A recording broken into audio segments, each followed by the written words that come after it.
again, it's really good to be back with you. I have a story for you today, and I think that's kind of mentioned in the bulletin. It's a fun one. I hope you're going to like this. I'm pretty sure you will. So the question becomes, do you like stories? I mean, I do. Stories have shaped our beliefs from our earliest childhood days.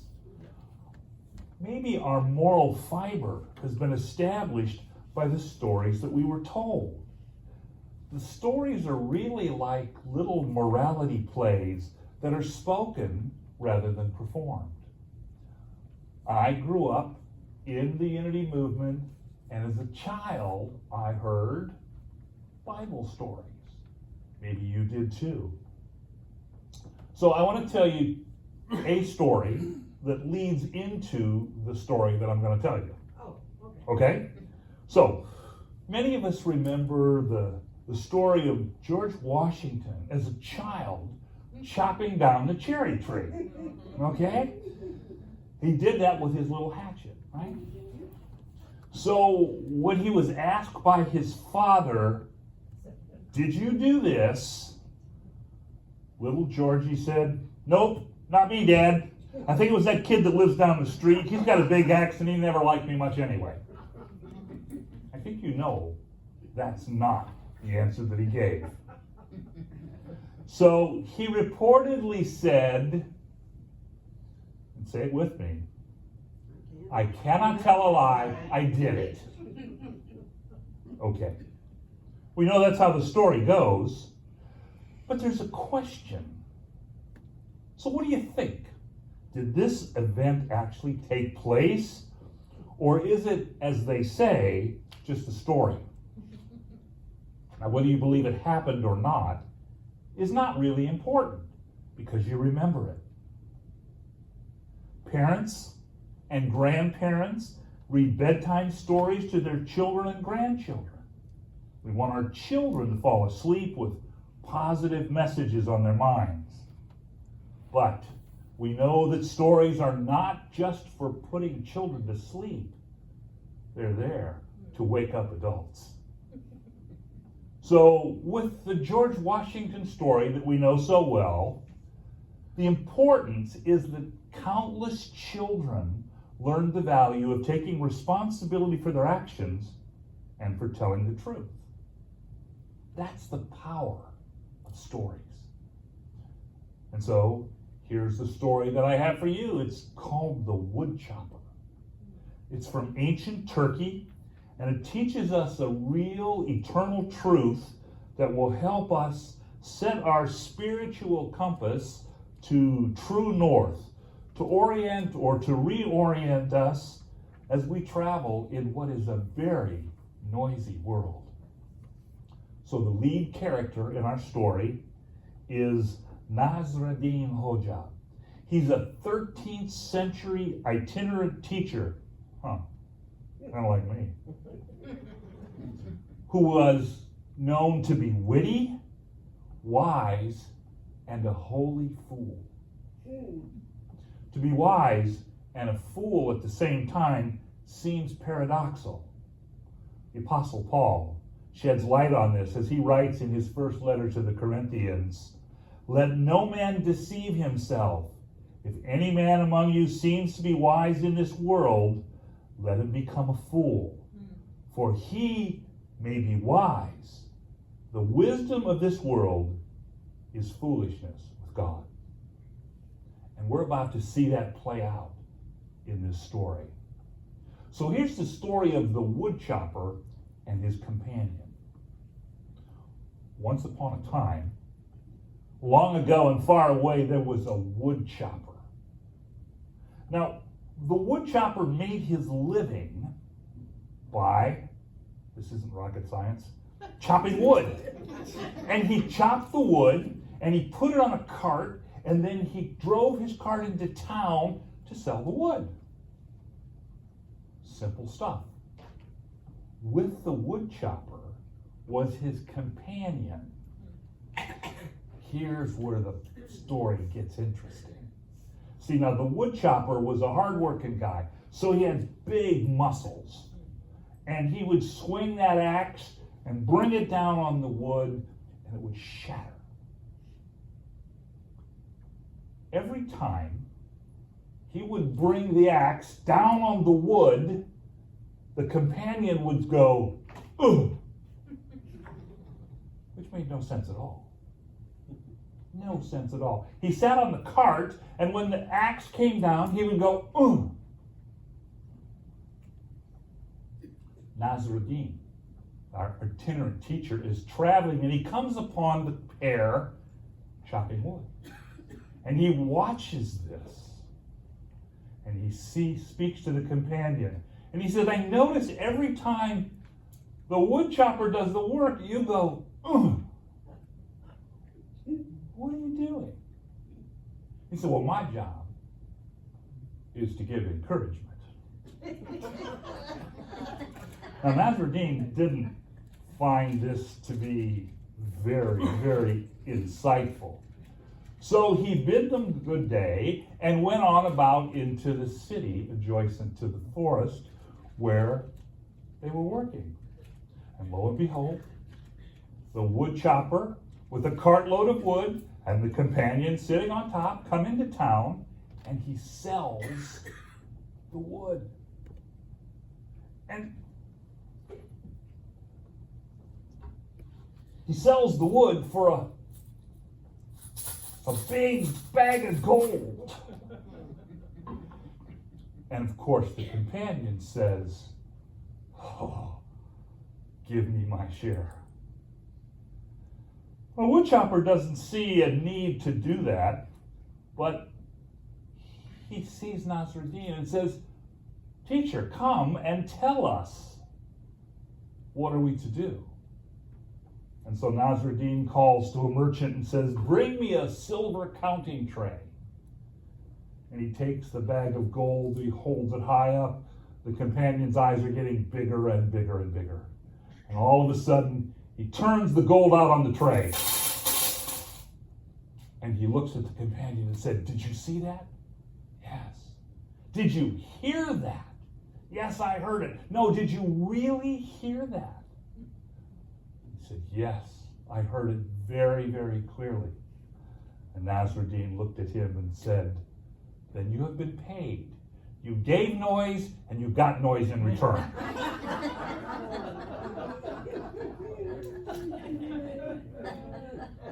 All right. So what does this tell us? It tells us that there is operating in our lives spiritual law.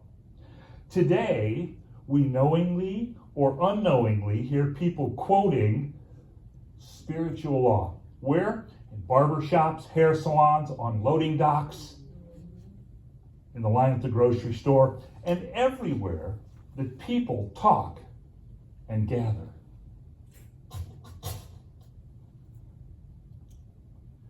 So, now you get to take part in this experience. If you're familiar with another kind of worship, potentially, you may have participated in a church where there was what they call a call and response. And the leader, the minister, the teacher would make a call, and then the congregation would respond to that. We're going to do that. Now, the interesting part about that is you don't know what I'm going to say, so you're not sure how you're going to have to respond, except for the fact that you know this. You know this so very well. It's the same call and response that we hear in barber shops, on loading docks, in beauty salons, and anywhere that people gather. So, ready? Here comes the call. You ready? Are you ready to respond? Here comes the call. What goes around? Look at you. Look at you. You understand spiritual law very, very well.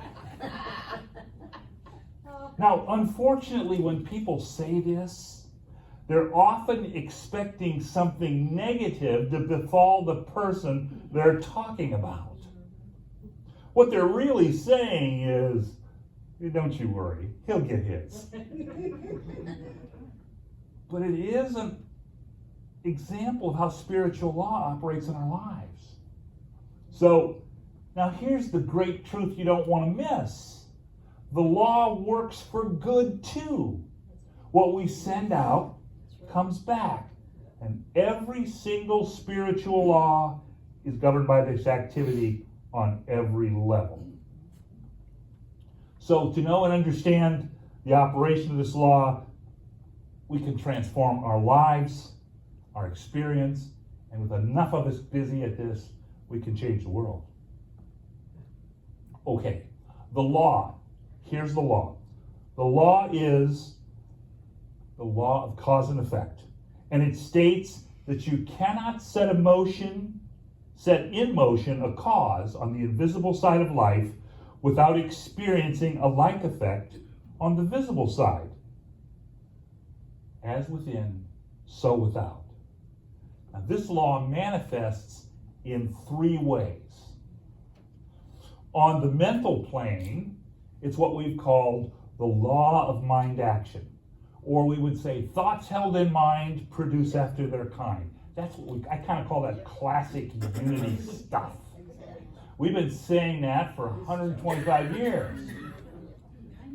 One of these days we'll get it. I speak for myself as well. One of the great poets to the New Thought movement was a woman by the name of Ella Wheeler Wilcox. And she wrote something that is absolutely perfect for this. She said this: "You can never tell what your thoughts will do in bringing you hate or love, for thoughts are things and their airy wings are swifter than carrier doves. They follow the law of the universe, each thing must create its kind, and they speed o'er the track to bring you back whatever went out from your mind." Ooh, yeah. Ooh, yeah, I like that. It's actually part of a much longer piece where she talks about not only thoughts, but she talks about words and she talks about deeds. So that's the law operating on this mental plane of life. But if you're like me, you recognize that you're not just a mental being, you're an emotional being. And from time to time, some things get us riled up. Our emotions. And often in time, that's about people. I do pretty well when I'm by myself. But there are some people that just rub me the wrong way. Now get this. Those people are like sandpaper. What does sandpaper do? It smooths out the rough edges. I still have some rough edges. So on this emotional plane of life, the law is called the law of sowing and reaping. As you sow, so shall you reap. I'm a gardener. I am pretty good at it. I've been doing it for a lot of years. One of the first things I learned is if you plant tomatoes, don't think you're going to pick onions off those plants. Not a big deal, but I learned that right away. Because the fruit is in the seed. And so it is with our emotional lives. When we're planting seeds of life and love for each other, we're in a place where we can expect to reap the same thing.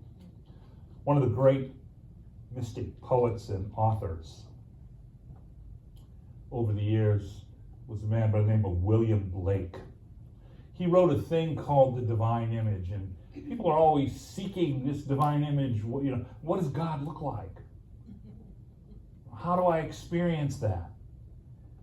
And part of our prayer life ends up in this question. And Blake wrote this lovely little piece about the prayer to mercy, pity, peace, and love. He wrote this: "To mercy, pity, peace, and love all pray in their distress, and to the virtues of delight return their thankfulness. For mercy, pity, peace, and love is God our Father dear, and mercy, pity, peace, and love is man, his child in care. For mercy has a human heart, pity a human face, and love the human form divine, and peace the human dress. Then every man in every clime that prays in his distress, plays to the human form divine, love, mercy, pity, peace. And all must love the human form, in heathen, Turk, or Jew. When mercy, love, and pity dwell, their God is dwelling too. And so it's our emotional upset that calls us to find this image divine in other people. And most importantly, in the people that rub us the wrong way. It's pretty easy to love the people that love us, isn't it? You know? But it's the ones who trigger us and get us fired up emotionally that are actually calling us to find the divine in them. And as we sow, so shall we reap. And as we sow the truth in them, they too can reap it. On the physical plane, and this is the third plane which this law works, it's the law of giving and receiving. As you give, so shall you receive. As, this little tiny word, as you give, so shall you receive. As means at the same time. See, we tend to think if I give something, something's going to show up. Maybe 6 weeks down the road. Maybe next year. Maybe someday my good will come. My ship will come in.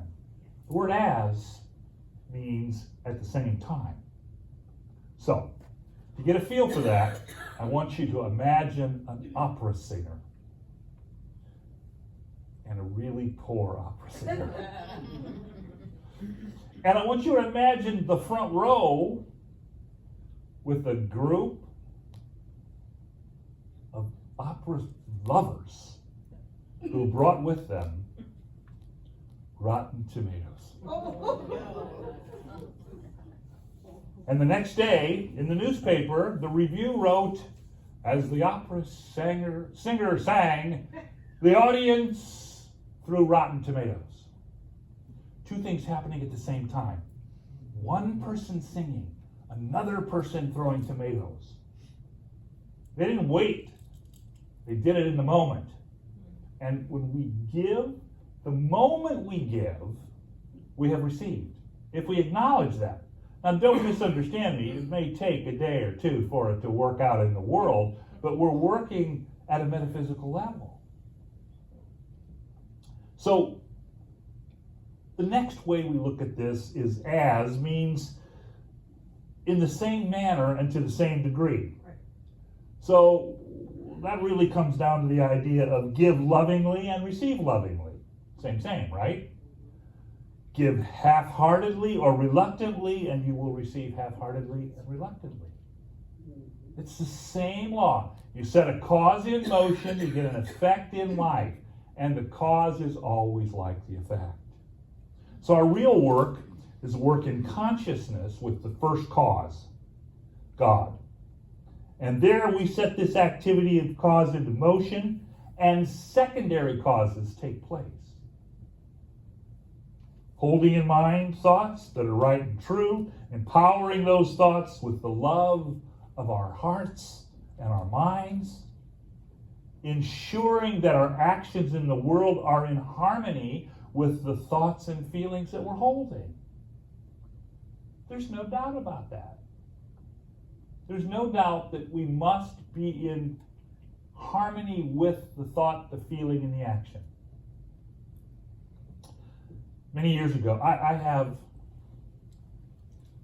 I'll just quote my wife, you have far too many books.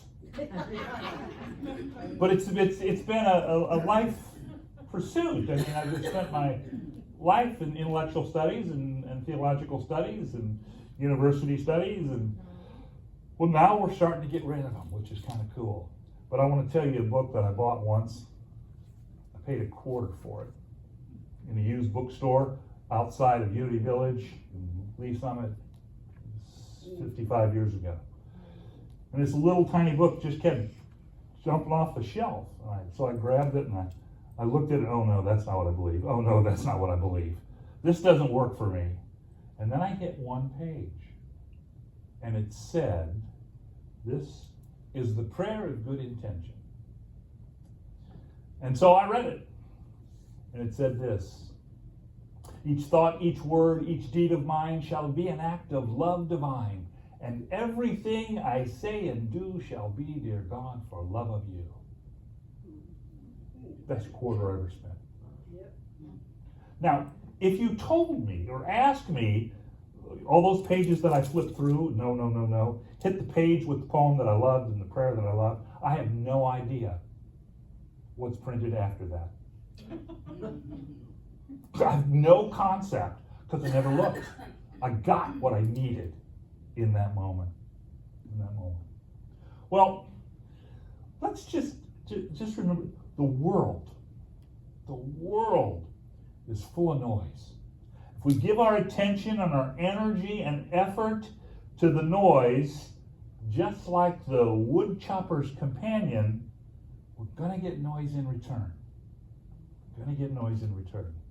The noise in our world manifests in specific ways.